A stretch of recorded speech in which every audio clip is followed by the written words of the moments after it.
ایک بزرگ فرماتے ہیں میں نے دعا مانگنے کا طریقہ اپنی بیوی سے سیکھا.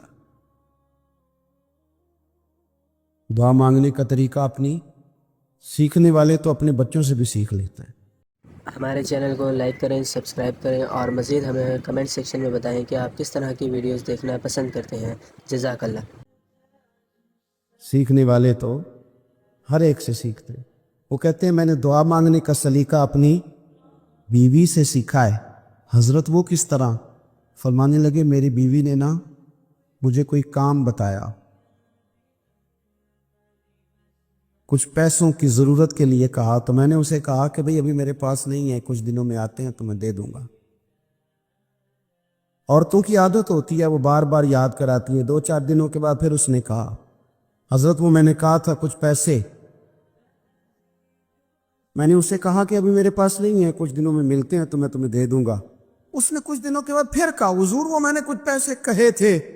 فرماتے میں نے ڈانٹ دیا، میں نے کہا کہ کیا تو روز مجھے شرمندہ کرتی ہے؟ کہا نا میرے پاس نہیں ہوں گے تو دے دوں گا، تو روز یاد کراتی ہے. فرماتے اس نے پہلے تو میری ڈانٹ کو سہا، پھر میرے سخت جملوں نے اس کی آنکھوں میں آنسو پیدا کر دیے. پھر اس نے اپنے آنچل میں اپنے اس دکھ کو سمیٹا اور پھر اس نے ایک جملہ کہا تو میں رو پڑا اور مجھے اپنے رب سے مانگنے کا طریقہ آ گیا. مجھے کہنے لگی حضرت جی آپ نے ڈانٹ دیا، میں نے سہ لیا، پر آپ ہی میرے شوہر ہیں، بتائیں نا آپ سے نہ کہوں تو میں کس سے جا کے کہوں؟ فرماتے ہیں میں رو پڑا اور میں کھل کے رویا اور میں تڑپ کے رویا اور پھر میری سسکیاں بند گئیں. تو مجھے کہنے لگی آپ کو کیا ہوا؟ میں نے کہا مجھے بھی دعا مانگنی آ گئی ہے. جب میں اسے کہوں گا نا اللہ تو ہی میرا رب ہے، میں تجھ سے نہ کہوں تو میں کس سے جا کے کہوں؟ میں کیوں کسی بندے سے سوال کروں؟ میں کیوں کسی دنیا دار سے کہوں؟ میں تیرے بندوں کا نیک بندوں کا وسیلہ لے کے، تیرے محبوب کی غلامی لے کے تیری بارگاہ میں آئے، تجھ سے نہ مانگوں تو کس سے مانگوں؟ سمجھ آ گئی ہے؟ جب میں اس رنگ میں مانگوں گا تو تیرا رب میرے اوپر بڑا ہی فضل فرمائے گا، وہ میرے اوپر بڑی رحمت کرے گا، وہ میرے لیے آسانیاں کرے. عزیز دوستو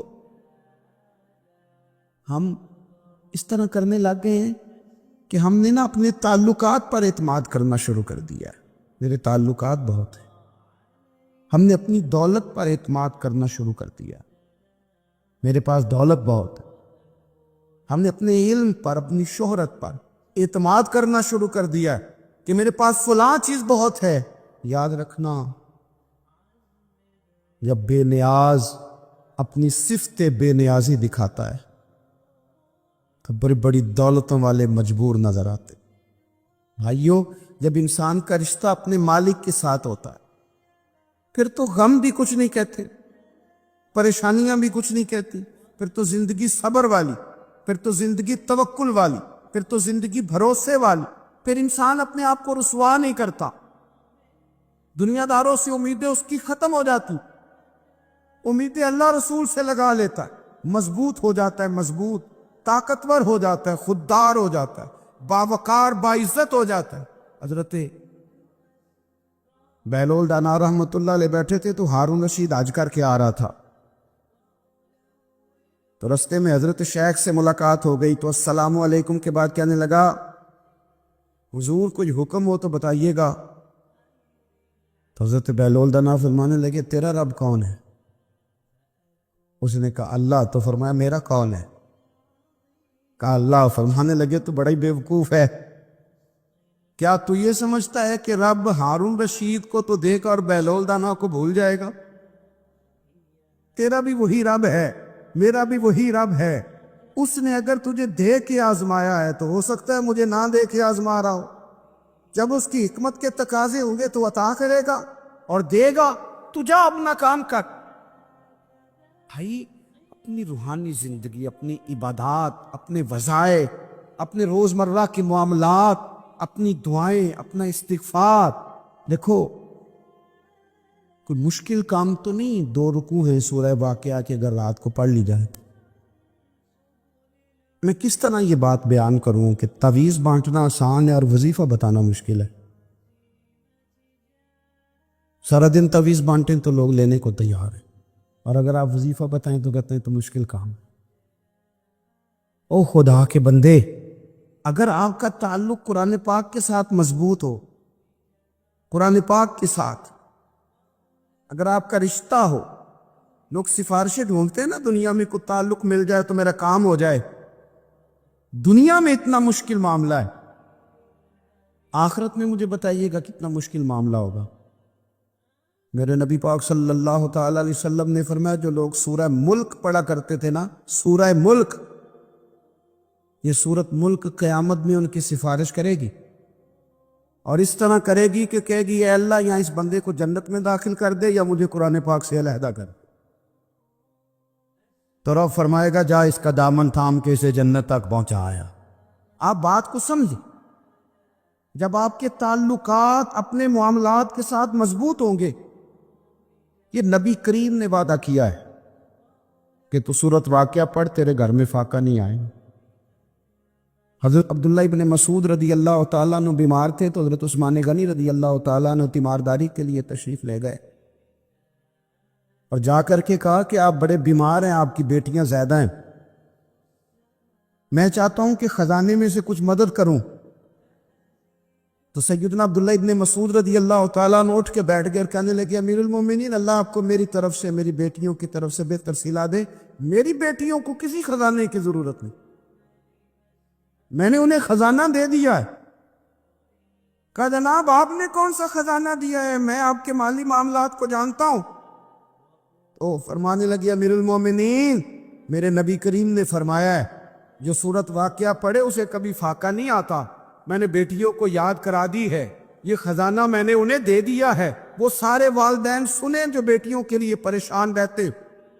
حضرت عبداللہ ابن مسعود نصیحت کر رہے ہیں، فرمانے لگے میں نے سورت واقعہ یاد بھی کرا دی ہے، پڑھنے کی عادت بھی ڈال دی ہے۔ حضور نے فرمایا ہے جو سورت واقعہ پڑھے اسے فاقہ نہیں آتا۔ کہنے لگے چاند تو اپنی جگہ چھوڑ سکتا ہے، سورج گر سکتا ہے، تارے ٹوٹ سکتے ہیں، پر مدینے والے رسول کی بات غلط نہیں ہو سکتی۔ حضور نے فرمایا فاقہ نہیں آئے گا تو انشاءاللہ کبھی بھی نہیں آئے گا۔ کرنے کا کام یہ ہے کہ ہم اپنی معاملات، اپنی عبادات، اپنی دعائیں کبھی 10 منٹ عادت ہو جائے نا دعا مانگنے کی علیحدہ سے رات کو۔ حضور نے فرمایا جو فرض نماز کے بعد دعا مانگے اللہ اس کی قبول کر لیتا ہے۔ نبی پاک صلی اللہ تعالی علیہ وسلم نے فرمایا اللہ مسافر کی دعا قبول فرما۔ حضور نے فرمایا اللہ مظلوم کی دعا قبول فرماتا۔ حضور نے فرمایا بیمار سے دعا کراؤ اللہ اس کی دعا قبول فرماتا ہے۔ میرے نبی پاک نے فرمایا ماں باپ جب بھی اولاد کے لیے ہاتھ اٹھائیں، ویسے تو بلے شاہ تو آسمانی اڑ دیا ہی پھڑ دیں، جہاں گھر بیٹھا انہوں بڑھیا ہی نہیں۔ حضور فرمانے لگے ماں باپ جب بھی اولاد کے لیے دعا فرمائیں اللہ ان کی دعا کو قبول کرتا ہے۔ آپ اپنا تعلق بنائیں، دعا کے ساتھ، عبادت کے ساتھ، مصلی کے ساتھ رشتہ بنائیں، استغفار پڑھیں۔ صلاح الدین ایوبی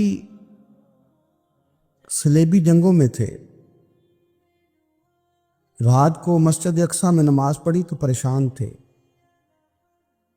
ایک بزرگ سے ملاقات ہوئی تو وہ کہنے لگے کہ آپ بڑے پریشان ہیں۔ کہنے لگے حضور پریشان اس لیے ہوں کہ پہلے ہی مسلمان کمزور ہے، اب میں نے سنا ہے دشمن کا ایک بحری بیڑا وہ جنگی سامان سے بھرا ہوا آ رہا ہے، تو اب ان کے پاس اور تلواریں اور نیزے آ جائیں گے، مسلمانوں کے پاس پہلے ہی وسائل کی کمی ہے، پریشان ہو کس طرح کر کے مقابلہ کریں گے۔ یہ بات کہتے ہی صلاح الدین ایوبی نے بزرگوں سے کہا حضور آپ بھی دعا کرنا، دعا کی بڑی طاقت ہے۔ میرے نبی پاک نے فرمایا دعا مومن کا ہتھیار ہے، دعا مومن کا، دعا مومن کا۔ حضور نے فرمایا تقدیر کو سوائے دعا کے کوئی چیز نہیں بدل سکتی۔ دعا مومن کا ہتھیار ہے، یہ کافر کے پاس کوئی نہیں۔ یہ ہتھیار ہے مومن کا. اللہ کرے آپ کو سمجھ آئے. پھر سنیں, کئی بار کہہ چکا ہوں, یہ ہتھیار ہے. کافر کے مقابلے میں جو تیرے پاس سب سے بڑا ہتھیار ہے وہ دعا ہے. دعائیں کرانی چھوڑ دی, کرنی چھوڑ دی, لینی چھوڑ دی. حضرت سیدنا انس بن مالک رضی اللہ تعالیٰ عنہ فرمایا کرتے تھے, میں نے وہ رنگ دیکھا ہے جب حضور دعا مانگتے تھے اور حضور کی مقدس آنکھوں میں آنسو بھی ساتھ ہی بہا کرتے تھے. میں نے وہ انداز دیکھا. تو صلاح الدین ایوبی بزرگ سے کہنے لگے آپ بھی دعا کیجیے, اور خود رونے لگے اور سر سجدے میں رکھ کے رونے لگے, اور عشاء سے لے کر فجر تک روئے, خوب روئے. صبح وہ بزرگ آئے تو صلاح الدین ایوبی کا خوبصورت اور ہنستا ہوا چہرہ دیکھا. کہنے لگے آپ بڑے خوش ہیں, رات تو میں نے بڑے روتے ہوئے دیکھا تھا. تو کہنے لگے حضور وہ جو بحری بیڑا آ رہا تھا نا, وہ پانی میں ڈوب گیا ہے, اب وہ نہیں آ رہا. ابھی خبر آئی ہے تو میں بڑا خوش ہوں. بزرگ کہنے لگے اٹھ, سینے سے لگ اور سن ایک بات, وہ بحری بیڑا پانی میں نہیں ڈوبا, وہ تیرے آنسوؤں میں ڈوب گیا ہے. او میری ملت کے جوانوں, مزہ نہیں آ جاتا جب ساری دنیا سوئی ہو, ساری دنیا, اور بستر بھی گرم ہو.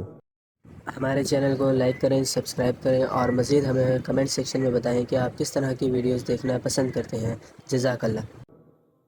اور نیند بھی پورا غلبہ کر رہی ہو اور اچانک گھنٹی بجے دماغ میں, آنکھ کھلے, گھڑی پہ نظر پڑے, 3:30 4 بجے کا پیغام گھڑی بتائے, اور کوئی چڑھتی جوانی والا اٹھ کے وضو کرے, اور جب وہ مصلی کھول کے بچھائے تو مدینے والے محبوب کہتے ہیں کہ ہر نماز پہ رب ثواب دیتا ہے, اور جو اٹھ کے تہجد کی نماز پڑھے اسے دیکھ کے تو رب مسکراتا ہے.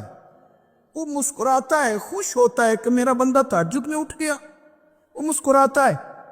کاش ہماری صبحیں کبھی اپنے مالک کے نام ہو جائیں.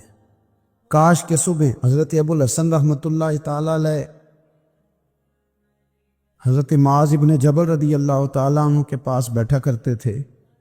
فرماتے ہیں ان سے جو پیار بڑھا تو پھر میرا مصلی سے بھی بڑھ گیا. تابعی ہیں. فرماتے ہیں صحابی رسول سے محبت ہوئی تو ذکر سے بھی ہو گئی, پھر درود شریف سے بھی ہو گئی. محبت ان سے بڑھی تو پھر اللہ نے مسجد کا پیار بھی بڑھا دیا. آپ فرماتے ہیں کہ میری ہر وقت بھی یہ چاہتی تھی کہ بس اللہ اللہ کروں, بس اللہ اللہ کروں, بس نہ میں ذرا تھوڑی جان چھڑاؤں لوگوں سے, کو 10 منٹ ملے تو میں کچھ 4 نفل پڑھ لوں, میں تھوڑا سا نہ بچوں لوگوں سے, اور مجھے تسبیح ملے تو میں نہ کچھ 400-500 دفعہ استغفار پڑھوں, سبحان اللہ, الحمدللہ, اللہ اکبر, لا حول ولا قوت الا باللہ, میں نہ تسبیحات پڑھوں. فرماتے ہیں کہ بچے تھے گھر میں 6-7, غربت تھی, کام ملتا کوئی نہیں تھا, اور میں کام چور نہیں تھا, کام ڈھونڈتا تھا, پر اللہ کی قدرت کے کام نہیں ملتا تھا. فرماتے ہیں کہ میں نے ایک دن اپنی اہلیہ سے کہا کہ آج میں پھر جاتا ہوں کام ڈھونڈنے. تو میری بیوی بڑی فرما بردار تھی, پر اس دن نہ غربت کے ہاتھوں تنگ آ کے کہنے لگی آج نانا کوئی تو چیز لے کے آیا. تو مجھ سے بچوں کی بھوک نہیں دیکھی جاتی ہے. سب روگاں دا روگ محمد جس دا نام غریبی, کنڈ بلا کے لنگ جاندے نہیں دوست یار قریبی. آج نہ کچھ لے کے آیا تو میں بچے لے کے چلی جاؤں گی. شیخ فرماتے ہیں کہ میں بڑا پریشان گھر سے نکلا, پر میں نے صبح سے لے کے زور تک کام ڈھونڈا, کام ملا کوئی نہیں.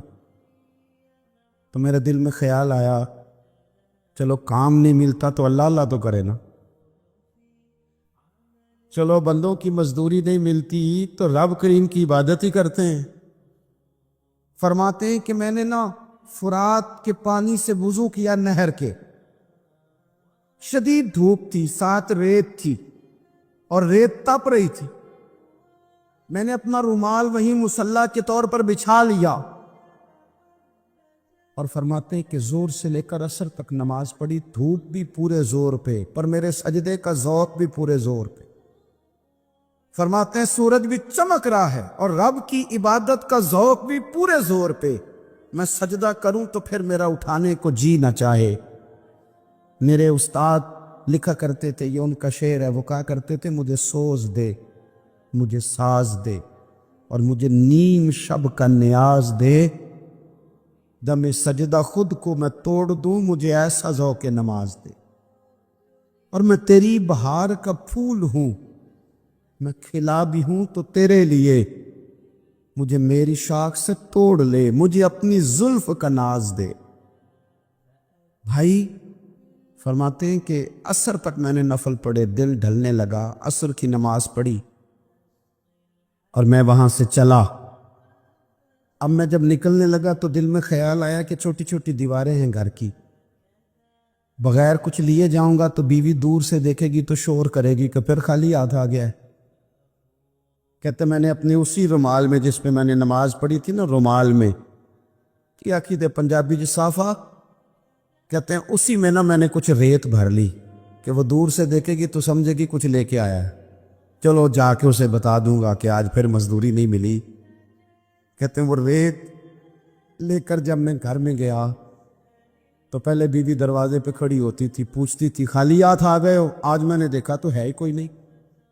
فرماتے ہیں میں اندر داخل ہوا، سلام لیے، کونے میں نے وہ رومال رکھ دیا اور میں نے آواز دی کہ بھلی مانس کہاں ہو؟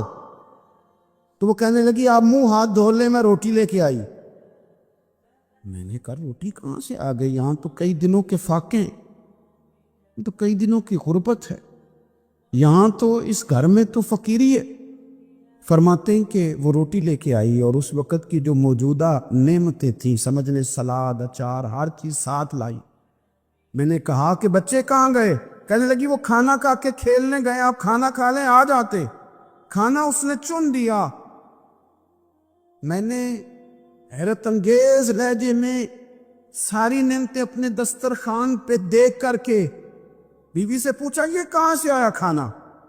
بچوں کو تو نے کہاں سے کھانا کھلایا؟ یہ سارا کچھ کیسا ہے؟ کہنے لگی پتہ نہیں آج آپ کس کریم کی مزدوری کرنے چلے گئے تھے، پتہ نہیں کس کریم کی، میرے گھر میں تو اتنی نعمتیں آئی ہیں کہ مجھ سے سنبھالی نہیں جا رہی، اتنا اناج ہے، اتنا گندم ہے، کس کریم کے دروازے آج چلے گئے تھے؟ یہ کہتے کہتے وہ اٹھی اور اٹھ کر کے کہنے لگی پہلے بڑا کچھ آیا تھا، اب کیا لے آئے ہو؟ اور جا کر کے نا اس نے وہ ریت والا رومال کھولا، کہنے لگے میں تو لے کے آیا تھا ریت، تو میرے رب نے اسے بھی سونے اور ہیرے بنا دیا تھا۔ جب آپ کی توجہ اللہ کی جانب، میرے نبی پاک صلی اللہ تعالی علیہ وسلم نے فرمایا ہر چیز اپنے رب سے مانگ، ہر چیز مانگ، ہر چیز مانگ۔ یا رسول اللہ کیا کچھ؟ میرے محبوب نے فرمایا تیرے گھر میں نمک بھی ختم ہو جائے تو وہ بھی اپنے رب سے مانگا کر، تو مانگنا وہ تجھے دے گا، تو اس کی بارگاہ میں کشکول طلب دراز تو کرنا۔ اور ترمذی شریف میں عجیب لفظ ہیں، رسول کائنات نے فرمایا، رب کریم فرماتے جب میرا بندہ ہاتھ اٹھاتا ہے نا تو مجھے حیا آتی ہے کہ میں خالی کیسے لوٹا دوں اس کے۔ ایک صحابی حاضر خدمت ہوئے، عرض کی یا رسول اللہ صلی اللہ علیہ وسلم میرے گھر میں غربت رہتی ہے، کیا کروں؟ نبی پاک علیہ السلام نے فرمایا جب بھی گھر جایا کرنا گھر والوں سے سلام لیا کر، گھر والوں سے کیا کہا کر؟ السلام علیکم، جب بھی گھر جایا۔ یعنی گھر آیا، اب گھر والوں نے بتایا کہ ماچس کی ڈبیا تو لے آؤ، اب یہ دکان کونے پہ تھی گھر والے پہ، وہاں سے ماچس کی ڈبیا لے کے واپس گیا تو کہنے لگا السلام علیکم۔ پھر گھر والوں نے کہا ہو بتانا یاد ہی نہیں رہا، چینی بھی ختم ہو گئی ہے۔ تو یہ پھر گیا چینی لینے، لوٹ کے آیا تو کیا کہا؟ جب اللہ چاہتا ہے تو کہے، جب اللہ کے رسول چاہتے ہیں تو کہے۔ اس کا ترجمہ یہ ہے کہ تو کہہ، تو سلام لے، اللہ رسول چاہ رہے ہیں کہ تو سلام لے تاکہ تیرے گھر میں سلامتیاں ڈال دی جائیں۔ تو فرمایا سلام لینی ہے تو نے، اور ساتھ تو نے اس طرح کرنا ہے کہ 3 دفعہ سورۃ اخلاص کو پڑھنا ہے۔ امام قرطبی نے اس کو لکھا ہے۔ اس نے کہا حضور غربت بڑی ہے، غربت بڑی ہے تو کہ وظیفہ بتائیں؟ فرمایا جب بھی گھر جاؤ سلام لو اور 3 دفعہ سورۃ اخلاص پڑھو۔ وہ صحابی کہتے ہیں میں پکا ہو گیا۔ اب وہ کچھ دنوں کے بعد، کچھ عرصے کے بعد، کچھ مہینوں کے بعد واپس آئے تو صحابہ کرام علیہم رضوان فرماتے ہماری خواہش تھی کہ یہ کچھ بیان کرے، اب بتائے جو وظیفہ لے کے گیا تھا اس کا رزلٹ کیا نکلا؟ کہتے اس نے بڑی حیرت انگیز بات کی، حیرت انگیز عجیب انداز میں کچھ لوگوں کا دل ہوتا ہے نا کہ مجھے ملے میرے پڑوسی کو نہ ملے، اور کچھ کا دل ہوتا ہے یار مجھے بھی ملا ہے اور الحمدللہ میرے پڑوسی کو ملا ہے۔ تو صحابی جب حاضر ہوئے تو صحابہ کہتے ہیں ہمیں تجسس تھا کہ یہ کچھ بتائیں، تو حضور نے فرمایا کیا حال ہے تیرا؟ کہا یا رسول اللہ کمال ہی ہو گئی ہے حضور، میں جب بھی گھر جاتا ہوں سلام لیتا ہوں اور 3 دفعہ سورۃ اخلاص پڑھتا ہوں، میں تو امیر ہو ہی گیا ہوں، میرے تو ہمسائے بھی امیر ہو گئے۔ کتنا پیارا ہے یہ جملہ، کتنا حسن ہے، اتنا اچھا لفظ کسی اور کے پاس ہے ہی نہیں جو الفاظ ہمیں ہمارے رسول نے عطا فرمایا۔ اس کو اپنائیے، اس کو اپنائیے۔ یہ الگ بات ہے کہ لوگ مطلب کے لیے سلوٹ کر لیتے ہیں بڑا سارا، لیکن مطلب کے لیے نہیں۔ جس کو جانے اس سے بھی سلام لیں، جس مسلمان کو نہیں جانتے اس سے بھی۔ تو نبی پاک نے ہمیں مسنون دعائیں سکھائیں۔ رات کو جب سونے لگے اللہ کے رسول صلی اللہ علیہ وسلم نے ہمیں دعا سکھائی۔ حضور نے فرمایا جب سونے لگو تو مسلم شریف میں فرمایا تم نے یہ دعا پڑھنی، اللہم باسمک اموت و احیا، تم نے کہنا اے اللہ میں تیرے نام پر مرتا ہوں اور تیرے نام پر جیتا ہوں۔ نبی پاک صلی اللہ علیہ وسلم نے ایک حدیث میں فرمایا کہ یہ جو نیند ہے نا یہ موت کی چھوٹی بہن ہے، یہ موت کا ایک حصہ ہے۔ جس طرح انسان سو جائے تو کوئی خبر نہیں ہوتی کیا ہو رہا، بالکل وہ اٹھا ہے تو اس نے کہا ہو یہ کیا ہوا، سو جاتا ہے نا آدمی اسے خبر نہیں ہوتی، اوہو میں نے تو 11 بجے اٹھنا تھا یہ تو 3 بج گئے، اب اسے خبر نہ رہی۔ سوتے ہوئے لوگ چوری کر لیتے ہیں، بلکہ اس طرح بھی ہوتا ہے کہ آدمی نے گکھڑ اترنا تھا، وہ پنڈی سے آ رہا تھا لیکن وہ سویا ہوا تھا، آنکھ تب کھلی جب کاموں کی آ گیا تھا، اب اس کا اس پر زور ہے تو فرمایا کیا پتا اب تو کھل گئی کاموں کی، جا کے لاہور جا کے کسی جگہ پہنچ کے تو یہ بھی ممکن ہے کہ کھلے ہی نہ، نیند ہی موت کا سبب بن جائے، تو تو کہہ کے سو کہ یا اللہ تیرے نام پہ سو رہا ہوں۔ اللہ کس نام پہ سو رہا ہوں یار؟ اگر ہم ان دعاؤں کا حسن سمجھے مت، اللہم باسمک اموت و احیا، یا اللہ میں تیرے نام پہ سوتا ہوں اور تیرے نام پر اٹھتا ہوں، گویا کہہ رہا یا اللہ میری نیند بھی تیرے فضل سے ہی ہے، اور اگر آنکھ کھل جائے تو وہ بھی تیرے فضل سے ہی۔ کتنا اعلیٰ نبی پاک علیہ السلام نے انداز سکھایا۔ اور پھر بخاری شریف میں حدیث موجود ہے، فرمایا جب اٹھو تو کہو الحمدللہ الذی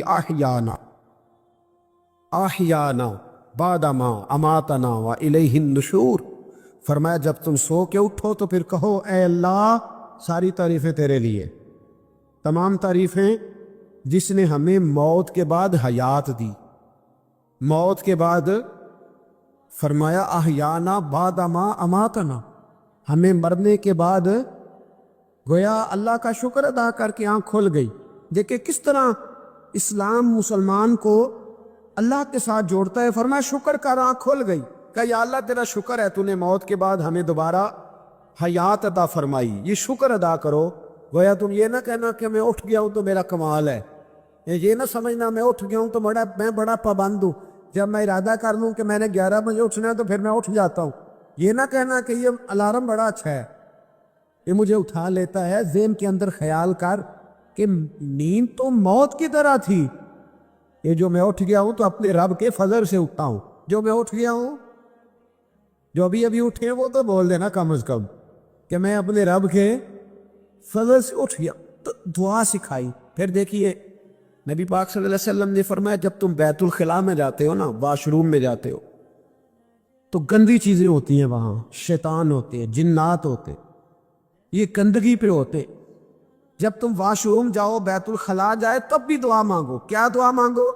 وہ دعا بھی نبی پاک صلی اللہ علیہ وسلم نے ہمیں تعلیم فرمائی اور بخاری میں ہے، کہا پڑھا کرو اللہم انی اعوذ بک من الخبث والخبائث، کہو اے اللہ ناپاک چیزوں سے میں تیری پناہ مانگتا ہوں، وہ نر ہوں یا مادہ ہوں، اللہ میں تیری پناہ مانگ۔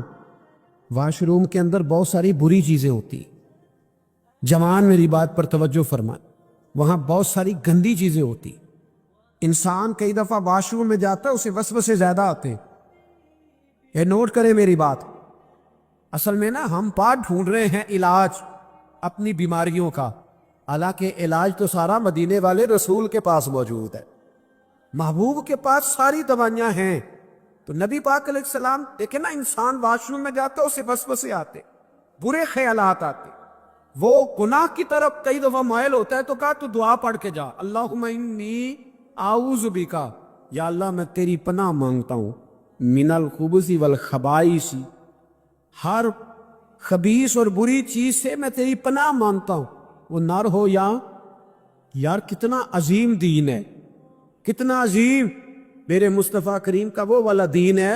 اصل میں اللہ کرے پی اے پاس بچے کو بیت الخلاء کی دعا بھی یاد ہو جائے، ایسے یاد ہو جائے، اور اس کے ماں باپ سمجھ لے کہ جوان ہو گیا ہے، تو اب ہو سکتا ہے اس کی طرف شیطان حملہ زیادہ کرے، اسے خراب کرنے کی کوشش کرے، تو لہٰذا اسے دعا سکھائی جائے تاکہ اس کو پہلے سے پتا ہو کہ میں نے اس بے ایمان سے بچنا کس طرح سے۔ اب آپ دیکھیے نبی پاک علیہ الصلوۃ والسلام نے ہمیں دعا سکھائی، مصنف ابن ابی شیبہ میں۔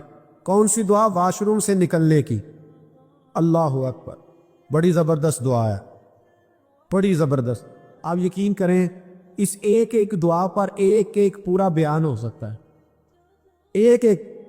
یہ اس لیے نہیں میں کہہ رہا کہ میں کوئی عالم فاضل آدمی ہوں، آپ کہیں گے کہ بتا رہے ہیں میں بڑا بڑا لکھا ہوں، صرف یہ عرض کر رہا ہوں کہ اس کے فوائد پر، ثمرات پر جو اللہ تبارک و تعالی امت کو دیتا ہے، ان دعاؤں کی جو فضیلت حدیثوں میں آئی، اور پھر جو اس کے فوائد ہے، اور اس پر بات کروں تو ایک دعا تقاضا کرتی ہے کہ اس پر پورا ایک لیکچر ہونا چاہیے۔ دیکھیے آپ واش روم سے نکلے، دعا کیا ہے؟ دعا کے لفظ کیا؟ الحمدللہ الذی، ایک حدیث میں لفظ ہے غفرانک، غفرانک، اے اللہ میں تجھ سے بخشش چاہتا۔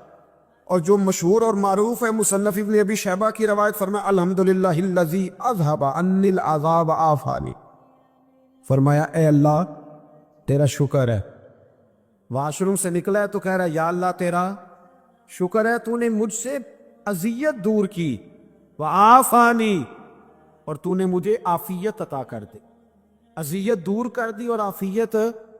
بولیے واش روم سے نکلا ہے تو کیا کہتا ہے؟ یا اللہ تیرا شکر ہے، تو نے مجھ سے اذیت دور کر دی اور مجھے عافیت۔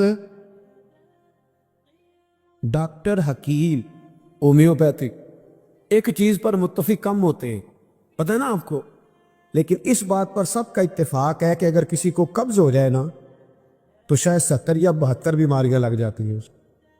اور جب آدمی کو قبض ہوتی ہے نا، پیٹ کے اندر فضلہ جم جاتا ہے، خارج نہیں ہوتا، اس کو اعصاب کی بیماری ہوتی ہے، اس کے ذہن پر اثر ہوتا ہے اس چیز کا۔ آپ یہ مت سمجھے کہ کھانا کھانا یہ کمال ہے، اللہ نے یہ بھی نعمت بنائی ہے کہ کھانا جب خارج ہوتا ہے تو وہ بھی اللہ کا بہت بڑا احسان ہے۔ تو فرمایا تو سمجھا ہی نہیں، اگر تجھے قبض ہو جاتی، تیرے پیٹ کے اندر وہ چیز جم جاتی، تیرے لیے کتنی تکلیف کا باعث تھی۔ ان لوگوں سے پوچھئے جو اس کے بیمار ہیں، اس کے مریض ہیں، وہ کتنی تکلیف میں رہتے ہیں، سر میں درد ہوتا ہے، سر چکراتے۔ ایک بہت بڑا روڈ ایکسیڈنٹ ہوا تو ڈرائیور سے لوگوں نے پوچھا کہ مسئلہ کیا ہے، تو کہنے لگا میں قبض کا مریض ہوں، تو میں کھانا کھا لیتا ہوں تو میرے ذہن پر وہ اس قدر زیادہ گیس کا غلبہ ہوتا ہے کہ میں سخت تکلیف میں ہوں۔ نبی پاک علیہ الصلوۃ والسلام نے ہمیں سمجھایا اور بتایا کہ سمجھ لو یارو، کھانا کھانے کی نعمت تو اللہ نے تمہیں عطا فرمائی ہے، لیکن کھانا کھانے کے بعد اس کا اخراج بھی اللہ کی بہت بڑی نعمت ہے، تو اللہ کا شکر ادا کر۔ پھر جب آپ گھر سے نکلیں گے تو بھی اس کی دعا ارشاد فرمائی، بسم اللہ توکلت علی اللہ، اللہ کے نام سے گھر سے نکلتا ہوں اور میں نے بھروسہ بھی اللہ کے نام پہ کی۔ جب گھر سے نکلیں تو کس کے نام پہ بھروسہ کریں؟ بولیے حضرت رابعہ بصریہ رحمت اللہ علیہا، آپ تشریف لے گئیں حج کرنے، جس دن واپس آئی اپنا اونٹ کہہ گئی جاتی دفعہ، کہنے لگی اللہ میں تیرے حوالے کر کے جا رہی ہوں، اور بسم اللہ توکلت علی اللہ، بھروسہ بھی تیری ذات پہ۔ جس دن واپس آئی نا، اسی دن کسی نے بتایا کہ اماں آج ہی تیرا اونٹ مر گیا ہے، تو اونٹ کے سرانے کھڑی ہو کے کہنے لگی مولا میں تو تیرے نام پہ، تیرے پہ بھروسہ کر کے گئی تھی، تیرے حوالے، میں تو تیرے گھر گئی تھی۔ تو لوگ کہتے ہیں اماں کے منہ سے لفظ نکلے تو اونٹ زندہ ہو کے کھڑا ہو گیا، کھڑا ہو گیا ہو۔ تو اماں کہنے لگی نہیں تمہیں غلطی لگی ہے، مرا ہی نہیں تھا، پہلے سے ہی موجود تھا، وہ اپنی کرامت بھی نہیں ظاہر ہونے دی۔ تو بھائی گھر سے نکلیں تو کس لفظ پر کہ یا اللہ میں تیرے بھروسے پہ نکل رہا ہوں۔ میں اس کے دو فائدے ہوں گے، ایک تو آپ اللہ کی امان میں جا رہے ہیں، اللہ کی امان میں آ رہے ہیں، اور دوسرا جس گھر کو آپ چھوڑ کے جا رہے ہیں اسے بھی اللہ کی امان میں دے کے جا. تو کتنا لذت والی دعا ہے جو نبی کریم علیہ السلام نے ہمیں سکھائی. اب ذرا حدیث سنیں خوش ہو کے. دیکھیں حضور نے دعا سکھائی. فرمایا جب دیکھ لو نا کسی کو ہنستا ہوا, کیا کرتا ہوا؟ ماشاء اللہ, آپ تو ہنسنے لگے. جب کسی کو ہنستا ہوا دیکھو تو کہا کرو اضحک اللہ سنک. یہ دعا, یہ بخاری ہے. فرمایا دعا مانگا کرو جب کسی مومن کو ہنستے ہوئے دیکھو تو دعا مانگو اضحک اللہ سنک, اللہ تجھے ہنستا ہی رکھے, اللہ تجھے. بولیے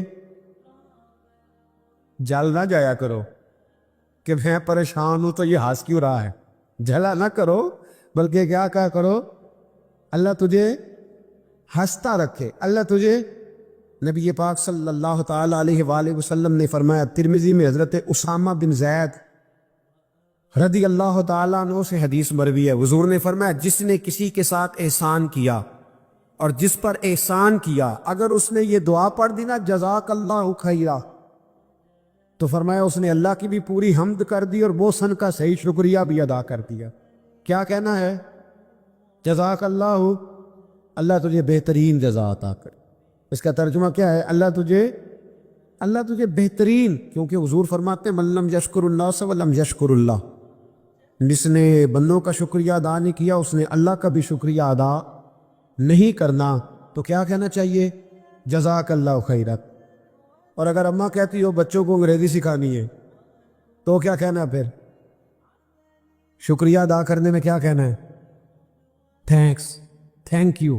او خدا کے اس کا ثواب کتنا ہے؟ بولے انگریزی ایک زبان ہے, اس کو زبان ہی لینے نہیں.